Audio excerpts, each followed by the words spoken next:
Pulse diagnosis. My family asked me a question about it, and I was going to try to explain it to them over the phone, but I thought I'd make a video. I might be able to not keep explaining it to people all the time. So I read a book by Dr. Coca Pulse Diagnosis. It's a fairly old book, but the principle still is the same because we haven't changed. So what it is if you have allergies, allergic reactions, you can't fall asleep, you notice that you are not able to eat certain foods, but you don't know which foods you can eat and which foods you can eat. This is going to explain it pretty simply, and how to not have to go to specialists to find out what you're allergic to, because you can do this all by yourself. And it takes about let's say 5 to 10, 15 minutes a day, depending on how allergic you are to different things, and then you'll be able to see personally by yourself anytime you want how to detect or come to the conclusion that you're allergic to something or not allergic to something. So I'll just start off here with this list. See if you can read it. So what this is a piece of paper with a whole bunch of dates and times. So it has the date. This has 3 different days on it, on this page, and you can make up your own. It's an Excel sheet that I just made up, or you can just write it down on paper. So you have the date, the time you wake up, after the bathroom 15 minutes before breakfast, 30 minutes after, before lunch, after lunch, before dinner, after dinner, and before going to bed. And that's all on this right here.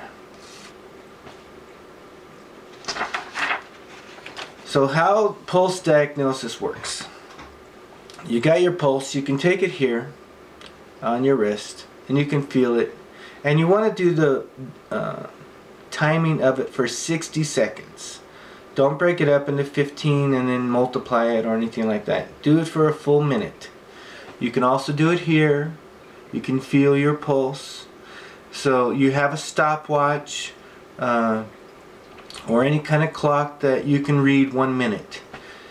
So how I do it is I just keep saying 1, 1, 1 until I get to a new minute, and I watch it, and as soon as it gets to the new minute, then I go 1, 2, 3, 4, and I count my pulse for a whole minute. It's pretty easy. So once that's done, you're finding out how your body, or how fast your heart is beating, and your circulatory system and all that for right now. So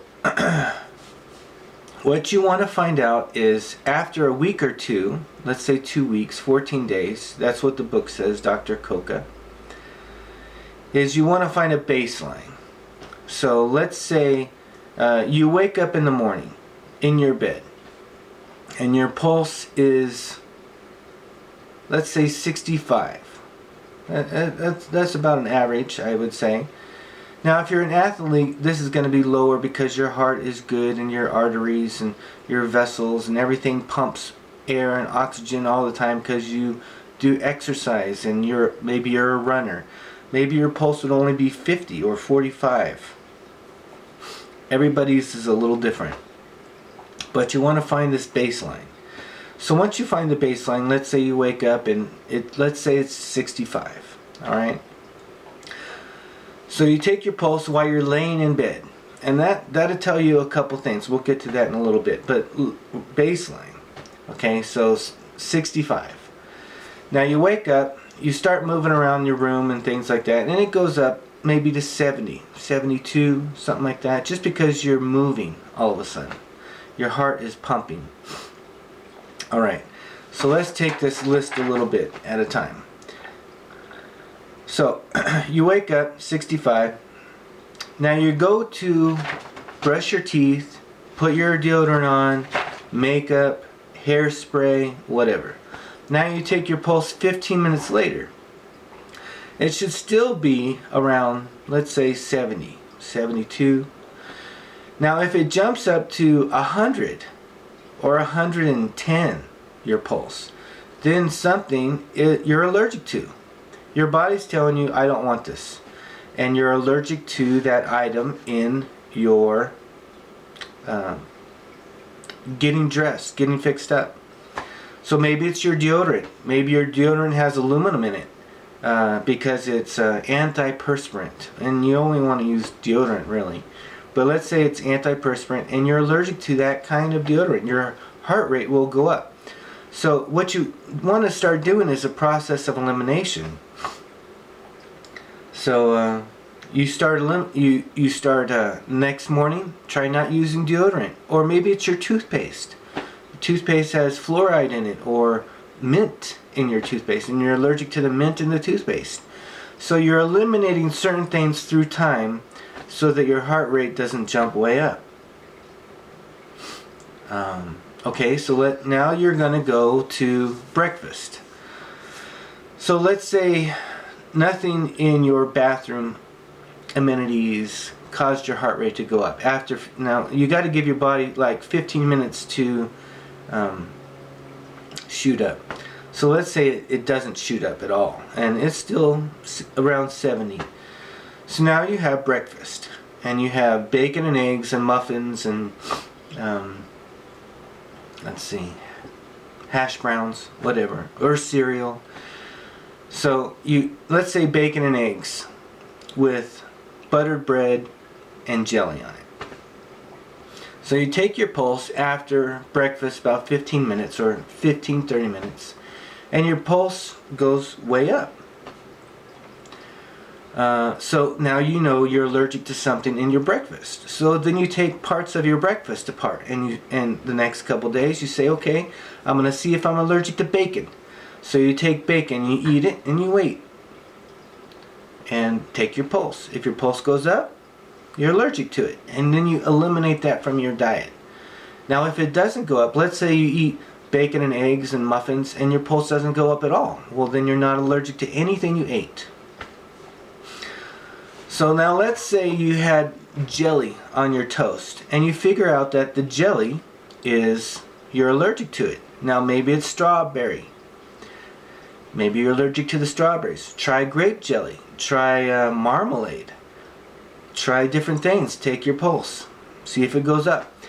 Maybe it's not the strawberry jelly. Maybe let's say your pulse goes up when you eat the strawberry jelly. Well, maybe it's not strawberries. Maybe it's something they put in the jam. Maybe they have a sulfur dioxide in there, a preservative. And you get a different brand of strawberry jelly and your pulse doesn't go up.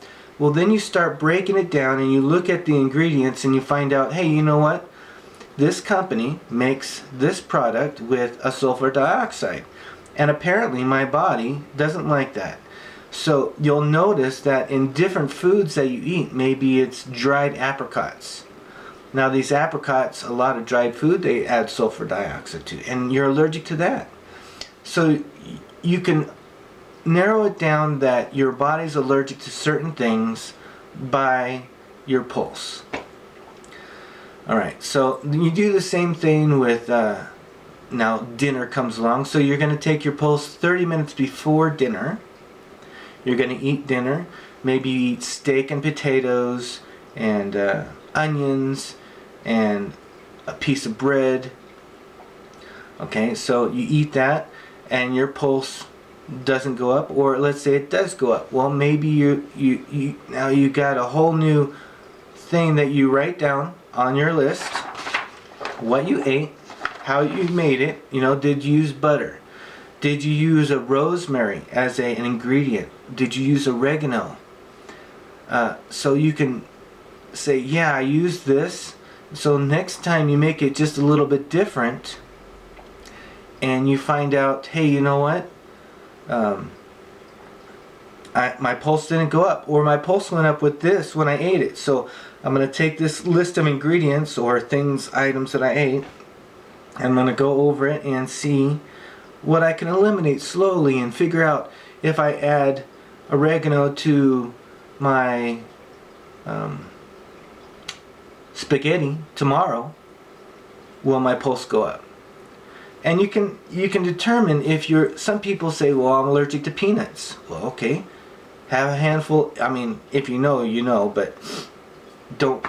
Some people have really allergic reactions to nuts, but go through a handful of nuts. Take out just peanuts. Eat a handful of peanuts. Does your pulse go up? If it does, well, then you're allergic to peanuts, so you try to eliminate that. Some people are allergic to wheat. And that's difficult because a lot of things are made with wheat. But maybe it's a certain kind of wheat. Is it white flour, unbleached flour, whole grain flour?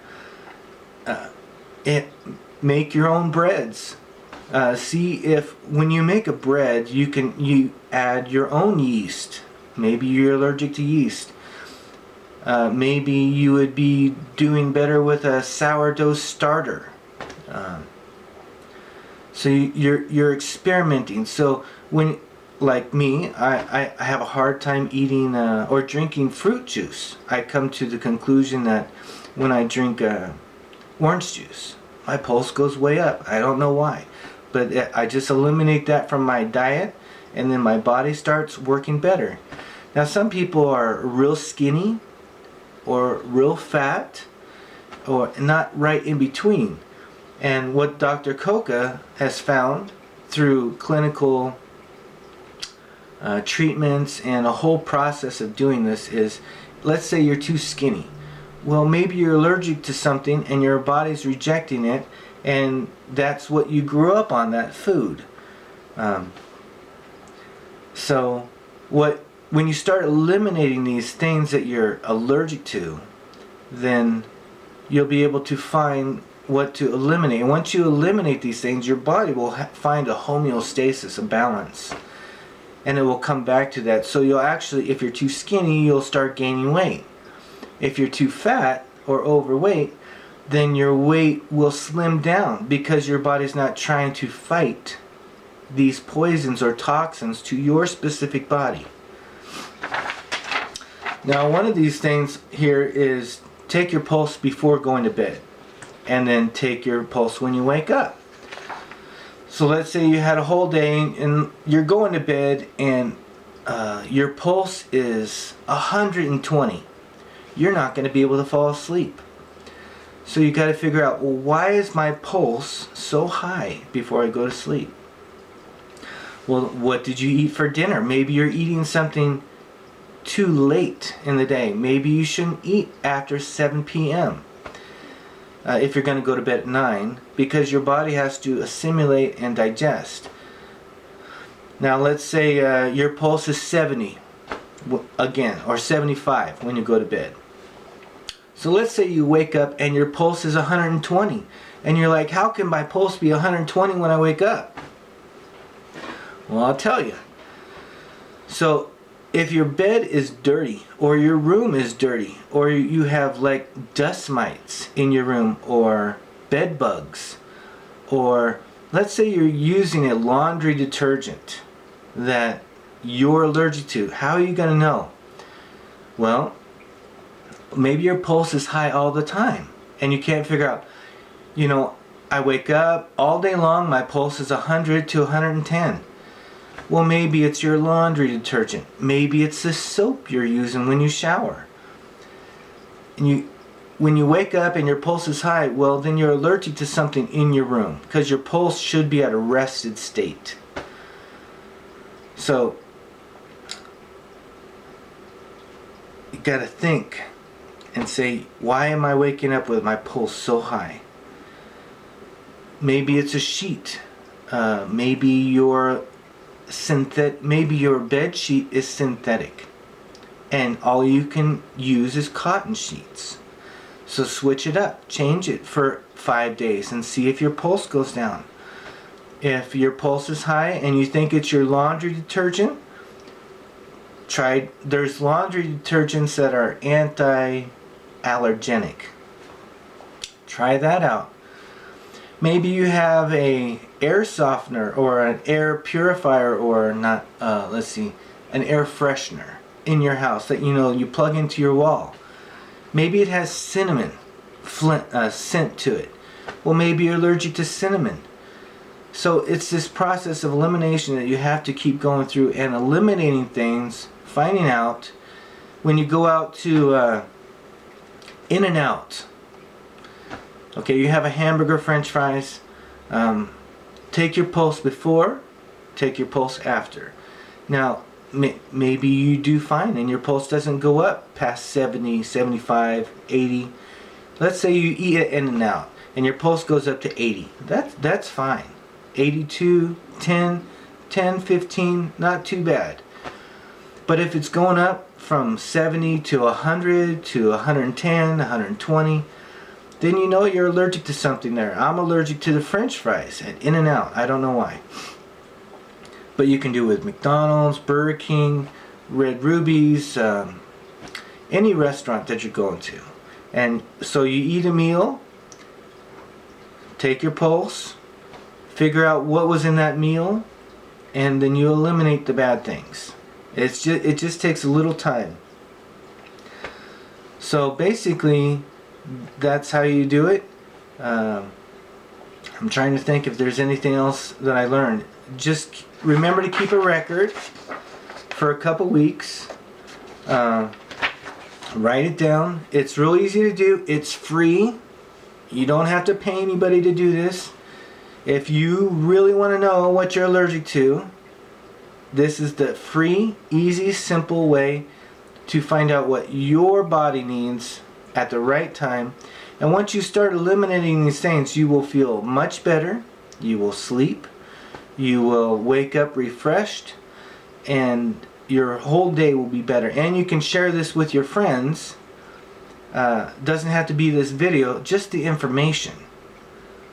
Share the information with your friends so that if you know somebody's sick and they can't figure out what it is, or some people just seem to be feeling bad all the time, well, they're allergic to something.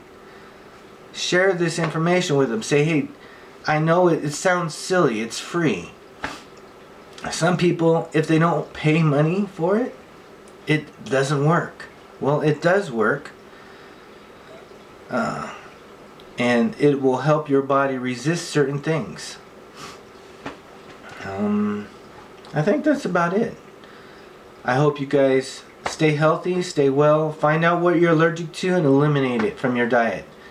And that's it. Have a good day.